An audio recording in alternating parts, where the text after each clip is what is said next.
Tonight, C.S. Mott Children's Hospital sounding the alarm, saying they are 100% full due to this record surge we're seeing in respiratory illnesses in children. That's, of course, especially RSV. And that is leading to pediatric bed shortages, longer wait times in the emergency room, and forcing the hospital to cancel some elective surgeries. Dr. Frank McGeorge is here with a closer look at this very, very concerning situation, Doc.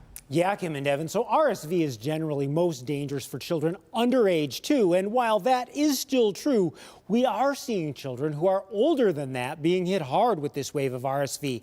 And that's only adding to the strain on hospitals that care for kids. We're seeing older kids also have RSV. And so that's really causing a lot of the influx of the patients.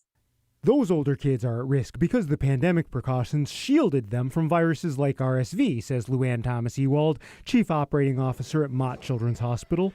Usually kids age 2 and under will get RSV. And so we're still seeing that today.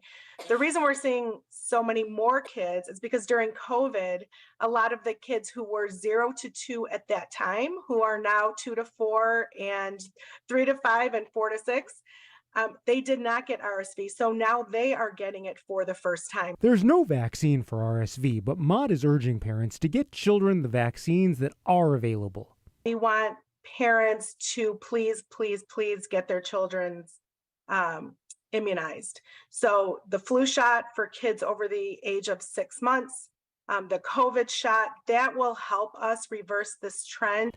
Mott is working to increase capacity, including repurposing patient care areas. We're taking over that space and making it a fast track.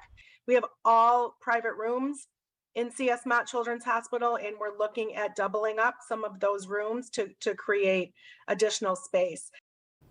Now, unfortunately, doubling up the rooms is really the easy part. Mott had staffing shortages before this wave of RSV.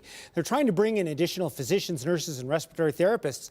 But that is really a difficult piece of the puzzle because, frankly, this is hitting everywhere across the country. So scary. Well, any signs of it letting up? We have to go through the whole winter? Well, I wish we knew, but the answer is no at this point. I mean, RSV and all of these other respiratory viruses are super contagious, and they spread really easily from person to person. Now, RSV surges after the holidays in general, so no one really knows what to expect. But with flu starting to pick up right now, there's definitely a lot of concern about the current situation. Yeah. And the mingling of families and people around the holidays. The holidays coming. Yeah. Precisely.